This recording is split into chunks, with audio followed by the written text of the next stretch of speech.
नमस्कार, मैं संदीप पांडे। आज नया टॉपिक स्टार्ट करते हैं, इश्यू ऑफ शेयर्स। ये चैप्टर बड़ा आसान है और लोगों को के लिए भ्रम है कि इश्यू ऑफ शेयर टफ है। अरे करिए तो मेरे साथ, बड़ा आसान लगेगा, बड़ा मजा भी आएगा इस चैप्टर में। ये अगर आप 95 प्लस चाहते हो मार्क्स, तो ये वो उसकी सीढ़ी है।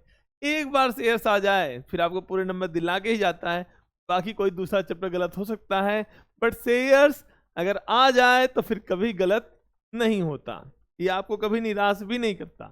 तो आज हम सीखेंगे बेसिक क्वेश्चंस कुछ सीखेंगे, इसके बाद हम एडवांस क्वेश्चन तरफ जाएंगे। तो पहला पॉइंट है, एक्स लिमिटेड ने 2000 शेयर इश्यू किया।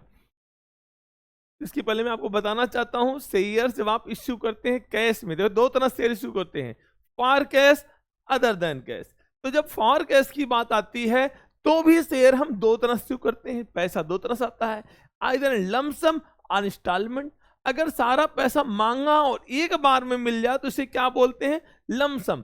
दूसरी कोई कॉल यहां पर नहीं होगी, केवल एक ही पैसा आएगा, एक ही बार मिलेगा, वो होगा एप्लीकेशन पर। तो यहां पर बोला है एक्स लिमिटेड ने 2000 इक्विटी शेयर इश्यू किया 10 रुपए का, और सारा पैसा लमसम मिलना है एट टाइम ऑफ एप्लीकेशन। अगर ऐसा बोला जाए कि all money payable on application, तो भी क्वेश्चन कहां पर है, लमसम का केस है, और एक बार दो एंट्री में क्वेश्चन खत्म हो जाएगा। तो क्या पास करेंगे एंट्रीज, हम यहां एंट्री पास करेंगे, बैंक अकाउंट डेबिट टू, क्योंकि यहां एप्लीकेशन और अलॉटमेंट साथ साथ हो रहा है, to share application and allotment. अब एक चीज आता है, सर आपने केवल एप्लीकेशन एंड अलॉटमेंट लिखा है, यहां पर ये तो नहीं लिखा कि शेयर क्या है, इक्विटी है कि प्रेफरेंस है, ऐसा आपने कुछ नहीं बताया। मैं आपको बताना चाहता हूं, अगर आपको कुछ नहीं बोला है तो शेयर इक्विटी शेयर भी हो सकता है, प्रेफरेंस भी हो सकता है, आप केवल शेयर एप्लीकेशन लिखेंगे। लेकिन अगर आपको बोला है, स्पेसिफाई कर रखा है इक्विटी शेयर है, तो यहाँ इक्विटी शेयर एप्लीकेशन लिख देंगे।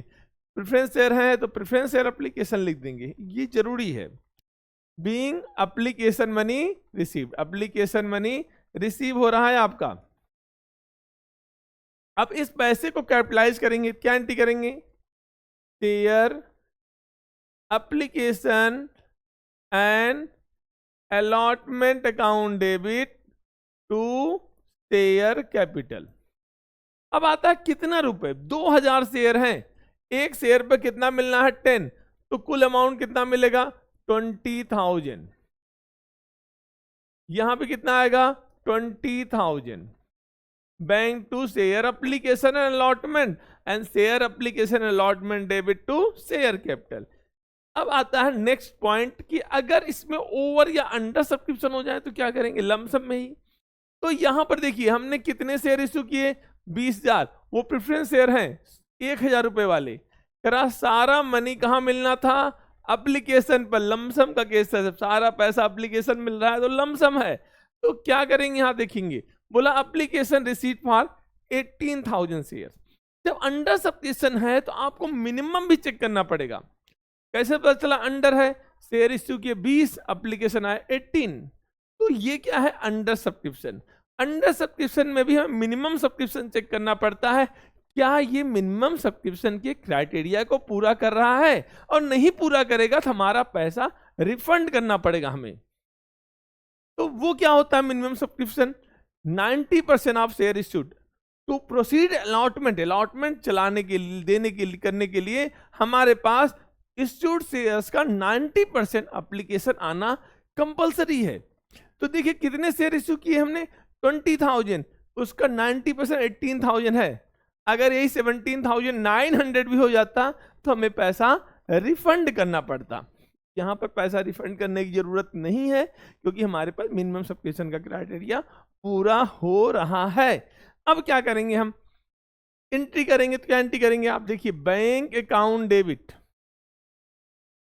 To preference share application, to preference share application and allotment, क्योंकि एप्लीकेशन एंड अलॉटमेंट साथ साथ हो रहा है। बीइंग एप्लीकेशन मनी रिसीव्ड, कितना आएगा, कितने शेयर के लिए एप्लीकेशन आए, 18,000, और एक शेयर कितने का है, 1,000 का है। सारा पैसा एक बार में मिलना है, तो यहां लिखेंगे 18,000 और 3 जीरो और लगा दो कि जो भी अमाउंट आया 1,80,00,000। अब इस पैसे को कैपिटलाइज करेंगे तो क्या एंट्री करेंगे? Preference share application and allotment debit to कितने परसेंट प्रेफरेंस शेयर है? 12%। 12% प्रेफरेंस शेयर कैपिटल। यहां भी अमाउंट कितना आएगा? सेम 1,80,00,000। तो यहां पर नरेशन क्या लिखेंगे? Being application money receipt, being application money capitalised. अब हम कुछ और क्वेश्चन तरफ देखते हैं कि यहां बोला है कि एथोराइज कैपिटल कितनी थी? 1 करोड़। तो अभी हमें एथोराइज कैपिटल से कोई मतलब नहीं होता है, केवल बैलेंस शीट में शो करने के लिए होता है बस। और 1,00,000 शेयर में डिवाइड है, मतलब एक शेयर कितने रुपए का है? देखिए 5 जीरो हटाइए तो कितने जीरो बचेंगे? 100, मतलब 100 रुपए का एक शेयर है। कह रहा कंपनी ने इश्यू कितने किए? 20,000 शेयर, बट एप्लीकेशन कितने रिसीव आ गए? 32, मतलब ज्यादा आ गए। इसका मतलब ओवर सब्सक्रिप्शन हो गया। तो out of these applicants of 12,000 shares were rejected and balance allotted in full, all money payable in lump sum at time of application। Over subscription का केस है और केस किसका है? ओरिजिनल केस किसका है? लमसम का। सारा पैसा एक बार में मिलना है।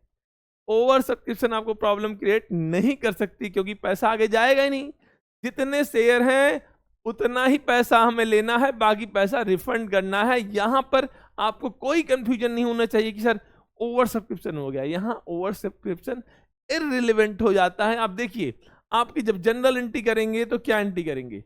बैंक अकाउंट डेबिट टू क्या इश्यू किया आपने? शेयर। क्या एंट्री करेंगे? To share application and allotment. क्यों अलॉटमेंट? क्योंकि लमसम का केस है, तो वन टाइम में पैसा मिलना है, तो एप्लीकेशन अलॉटमेंट साथ साथ होता है, इसलिए to share application and allotment. कितने रुपए आएंगे?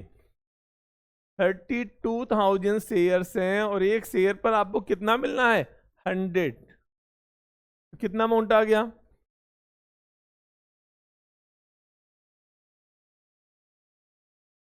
तो 32 लाख आ गए। दूसरी एंट्री क्या करेंगे हम? Share application and allotment debit 32 lakh. अब ये पैसा कहां गया? To share capital and to bank. क्यों बैंक? क्योंकि एक्स्ट्रा पैसा में रिफंड करना है। To bank. आप बताइए, आप कितने शेयर इश्यू कर रहे हो? आप तो जो शेयर इश्यू किए हो केवल 20,000 इश्यू किए हो ना, तो 20,000 इंटू 100 कितना अमाउंट आ गया?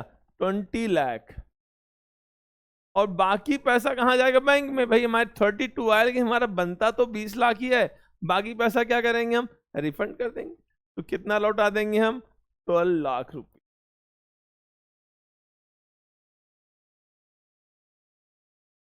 अब इसी तरह एक क्वेश्चन और भी हम देखेंगे। लमसम का केस है। एक्स लिमिटेड ने इनवाइट किया एप्लीकेशन 40,000 शेयर्स के लिए, और कितने रुपए का शेयर है? 25। प्रीमियम है, कितना प्रीमियम है? 12%। तो 20 का 12% 3 रुपीज होता है। मतलब इश्यू प्राइस कितनी आ गई? 25 + 3 मतलब इज इक्वल टू 28 आपकी इश्यू प्राइस है। एप्लीकेशन 50,000 शेयर के लिए आ गई और बोला है प्रोराटा कर रहे हो, तो 48,000 शेयर्स के लिए बाकी 2,000 रिजेक्ट कर रहे हो। मैंने बार बार समझाया शेयर कितने इश्यू किए, 40, एप्लीकेशन कितने आ गए? 50। बस आपको यहीं रुक जाना, आगे पढ़ना ही नहीं है। आपको एक्स्ट्रा 10,000 शेयर का पैसा क्या करना है? लौटाना है। लैंग्वेज कुछ भी बोले हम पढ़ेंगे ही नहीं। हम क्या करेंगे? पैसा लौटा देंगे। क्यों? क्योंकि लमसम का केस है, पैसा आगे यूज हो ही नहीं सकता। यहाँ कोई allotment first call second call होनी नहीं है। जो पैसा है उसको एडजस्ट करो, बाकी पैसा रिफंड करो। तो क्या एंट्री करेंगे आप देखेंगे? Bank account debit to share application and allotment. जहां पर लमसम का केस है वहां पर application and allotments word use करेंगे। कितने शेयर के लिए एप्लीकेशन आया? 50,000। और कितने रुपए मिलने हैं? 28। कितना आ गया? 14 लाख रुपए आ गए यहां पर। अब यहां पर आता है share application and allotment debit, कितना अमाउंट, जितना यहां पर था 14 लाख रुपीज। ये पैसा कहां गया, इसको हम कैपिटलाइज करेंगे, क्या लिखेंगे, to share capital and to security premium, जो हमारा पैसा बनता है, एंड बाकी पैसा हम रिफंड कर देंगे, कहां जाएगा, बैंक में। अब आप देखिए ना, कैपिटल पे कितना लेना था आपको 25, प्रीमियम कितना लेना था 3, इंटू करिए, कितने शेयर हम इश्यू कर सकते हैं 40,000, 40,000 इंटू 25 कितना आ गया 10 लाख। अब 40,000 इंटू 3 कितना होता है 1,20,000। बाकी कितना लौटा रहे हैं आप लौटा रहे हैं 2,80,000। अब आपको डाउट भी हो सकता है, सर गलत भी तो हो सकता है, दोनों साइड टैली कर रहे हैं फिर भी मन में डाउट हो सकता है, तो उसके लिए देखेंगे हमारे पास शेयर कितने इश्यू किए थे 40, एप्लीकेशन कितना है 50, तो हम कितने शेयरों को पैसा लौटा रहे हैं, हम लौटा रहे हैं 10,000 शेयर का पैसा, और कितने रुपए मिले थे हमें 28, तो 10,000 इंटू 28 हम कितना लौटा रहे हैं 2,80,000। हमारा आंसर क्या है, सही है।